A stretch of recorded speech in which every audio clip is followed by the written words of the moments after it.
존경하는 주호영 부의장님, 동료 의원 여러분, 김민석 국무총리님과 국무위원 여러분, 경기도 수원정 국회의원 김준혁입니다.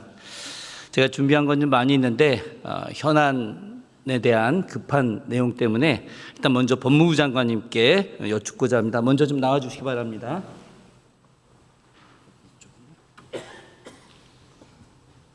앞으로 나오는 정성호 법무부 장관, 인사후 발언대 앞에 섭니다. 마이크를 주세요. 장관님, 네. 장관님 취임 직후에 현 수원구치소 수용자 이화영 전 부지사 관련해서 이른바 연어 술파티 의혹 진상조사를 위한 교정본부 산하 특별점검팀을 꾸려 조사한 결과 이화영 회유를 위한 연어 술파티 등 위법, 부당한 특혜 제공 의혹을 확인하였다는 발표가 있었습니다. 맞습니까? 여러 가지 어떤 정황들이 드러났고, 그다음에 다른 그런 기존에 검찰에서 발표했던 것과는 다른 내용의 사실들이 있었을 가능성들이 있었기 때문에 관련해갖고 대검에 감찰 지시를 했고, 대검에서는 서울 고검에 다시 감찰 지시한 것으로 알고 있습니다. 법무부 보도자를 보면 두 가지 점에서 저는 도저히 있을 수 없는 일이라고 생각을 합니다. 그래서 지금 지적을 하지 않을 수 없는데요. 당시 박상현 검사 등 수사팀이 공범 분리 원칙을 무시하고 공범들을 한데 모아 연어 등 외부 음식 반입을 허용하고 심지어 소주 등 술 반입까지 허용하는 작태를 벌였다고 합니다. 검찰은 쌍범은 공범 관계에 있던 직원으로 출소한 2명의 직원에게 검찰청 상시 출입을 허용하면서 김성태를 수시 접견토록, 아니 사실상 수발을 들도록 했다는 거죠. 도저히 있을 수 없는 일인데요. 그들을 통해 각종 업무 지시와 심부름까지 시킬 수 있도록 허용했으며 개호 원칙 위반을 항의하는 호송 교도관들의 주장을 묵살했다, 이런 내용들이 나오고 있는데 이런 내용도 맞는 겁니까? 예, 지금 대검을 통해 갖고 좀 서울 고검에서 감찰이 시작됐기 때문에 저희들이 저희 내부적으로 조사했던 내용들은 구체적으로 말씀드리기는 어려운 사항들이 있습니다. 그러나 기존에 검찰에서 자체 조사했던 내용과는 다른 내용들이 좀 일부 밝혀졌고, 그 당시 수용자들을 개호했던 교도관들의 진술이라든가 또 관련 자료들을 저희가 확보해서 대검에 같이 보냈습니다. 그 전관 변호사, 고위 전관 변호사를 영상 녹화실에 참여하면서 어떤 김성태하고 나머지 사람들 진술 짜맞히는 진술 세미나 이런 걸 했다는 정황까지 있다는데 이것도 맞는 내용입니까? 여러 상황들이 지금 나와 있기 때문에 어쨌든 이게 저희들 내부 자체적인 어떤 조사였고, 실제를 좀 정확히 확인하기 위해서 감찰 지시를 했고, 또 감찰에 따라서 위법 부당한 사항들이 발견된다고 하면 수사로도 이어질 수 있는 상황이기 때문에 구체적 내용을 제가 지금 말씀드리면 조금 제한되고 있습니다. 네. 예. 어쨌든 당시에는 그 수원지검이 연어 술파티 회유 의혹이 전혀 없었다, 이런 거짓말을 하지 않았습니까? 정부 기관이 이렇게 국민들 상대로 거짓말해도 되는 건가요? 그 당시 수원지검 자체 조사와는 상당한 차이가 있는 다른 정황들이 저희 확인됐고, 말씀드린 것처럼 어디에 보도자를 냈습니다. 그 일부가 아니라 다수가 언론에 보도된 내용대로 그 정도 상황들은 저희가 파악했습니다. 네. 좋습니다. 저는 이 사건이 이렇게 된 일들이 이재명 현 대통령을 잡아넣기 위한 윤석열 검찰의 어떤 조작 수사, 기소, 이렇게 생각하는데 장관님 생각은 좀 어떠십니까? 어쨌든 이게 모든 가능성을 열어놓고 엄중하게 감찰할 것이고, 관련된 검사나 수사관들의 위법 부당한 행위가 있다고 하면 엄중하게 조치를 하도록 하겠습니다. 예, 좋습니다. 장관님께서 이번 사안 철저히 조사하시고 그 책임 묻고 억울하게 기소된 부분이 있다면은 공소 취소를 포함한 모든 필요한 조치를 취해 주시기 바랍니다. 네, 관련해서 다시 말씀드리면 제가 법무부 장관 취임한 이래 그 이후에 당이나 외부의 민주당이나 또 외부의 어떤 영향 때문에 한 게 아니라 그동안에 있어 이 사건과 관련된 이화영이라든가 이화영 피고인이죠. 이화영 또는 변호인들의 어떤 주장들, 또 일부 언론의 보도들, 이런 걸 종합해갖고 저희가 자체 판단하에 내부 실태 점검을 했던 겁니다. 그렇기 때문에 거기서 나타난 사실 기초로 해갖고 감찰 지시를 했고, 한 점 의혹도 없이 분명하게 조사를 하도록 하겠습니다. 윤석열 정권 당시에 이재명 죽이기 우리 국민들 다 알고 있습니다. 이 부분과 관련해서 이화영 전 부지사와 관련된 내용도 김성태 조작 사건을 짜맞추기 한 내용들이 지금 다 진실이 드러나고 있으니까 국민들이 납득할 수 있도록 해주시고 또 잘못한 사람들이 있으면 응당 당연히 처벌해 주시기 바라겠고요. 하나만 더 여쭙겠습니다. 네. 최근에 그 검찰청 폐지 관련해서 굉장히 논의들이 많이 있는데 검찰청 폐지를 공소촉범 제정 시에 부칙으로 할 것인지 아니면 어떤 방식으로 할 것인지 간단히 말씀 좀 해주시죠. 정재현 위원님께서 잘 아시는 것처럼 기존의 검찰이 기소권과 또 중대 범죄에 대한 수사 권한이 갖고 있었습니다.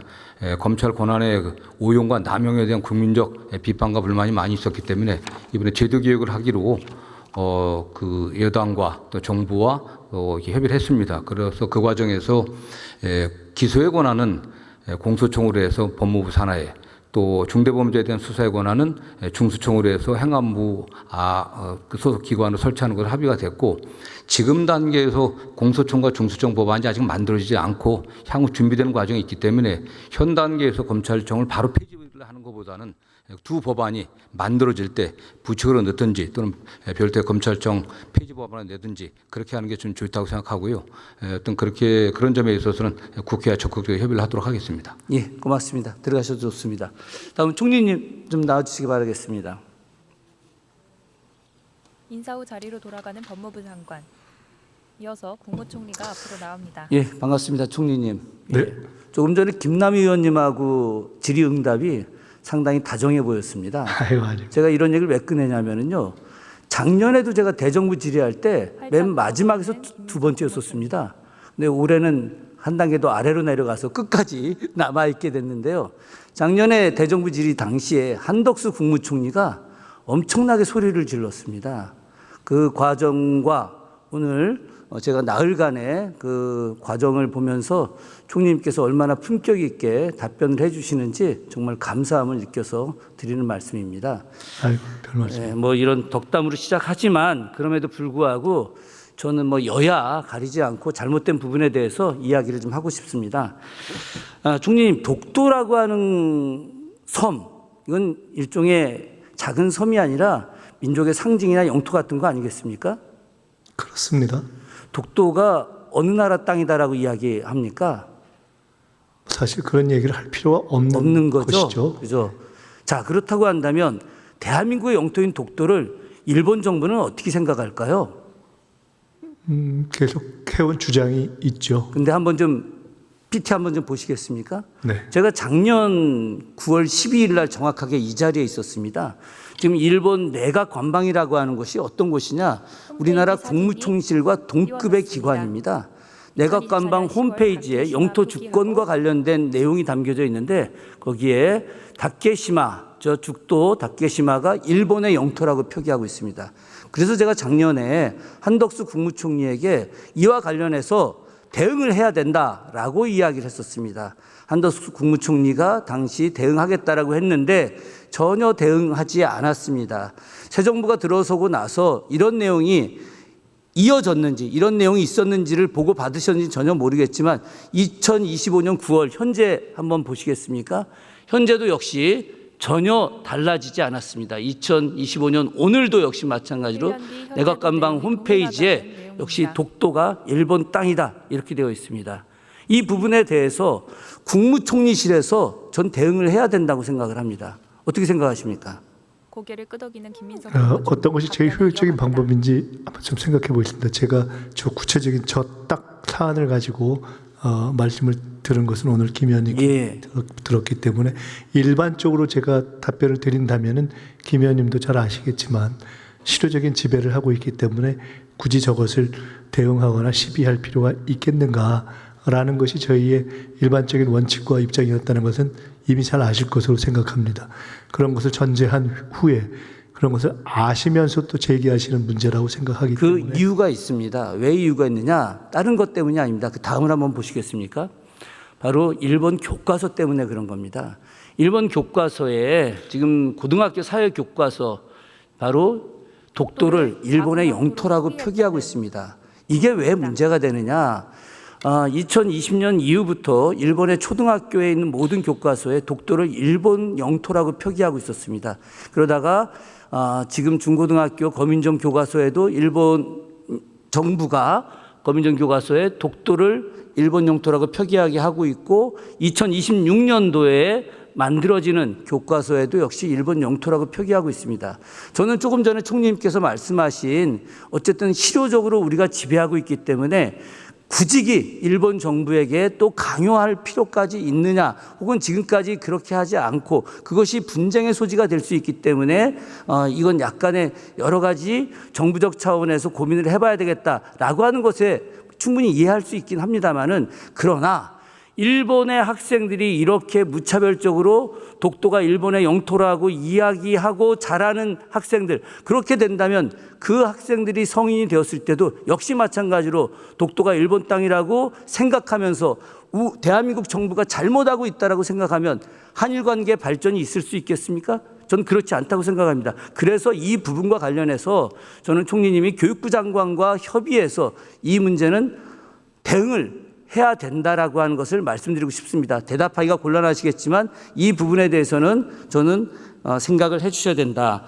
자, 다음에 제가 말씀드리고 싶은 것은 작년에 말이죠. 한덕수 국무총리께서, 전 국무총리께서 제가 독도의 날이 10월 25일입니다. 1900년 10월 25일 날 고종 황제가 칙령 41호로 독도가 당시 울릉군에 소속되어 있는 섬이라고 하는 걸 공식적으로 밝혔기 때문에 그날을 기념해서 2000년도부터 독도의 날을 제정을 했습니다. 그런데 이 독도의 날이 국가기념일이 되지 않았어요. 그런데 21대 국회에서 현 이재명 대통령께서 독도의 날을 국가기념일로 제정해야 된다라고 하는 독도 지속가능한 이용에 관한 법률안 개정안을 내셨거든요. 그리고 그때 안 돼서 제가 그 뒤에 2024년 10월 달에 그 법을 이어서 개정안을 냈더니 한덕수 전 국무총리께서 저한테 뭐라고 얘기를 하셨느냐.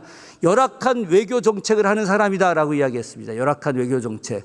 독도의 날을 국가기념일로 정하자는 것이 열악한 외교 정책이 되느냐. 그렇다고 한다면 이재명 대통령께서 열악한 외교 정책을 하는 분이냐? 저는 그건 아니라고 생각합니다.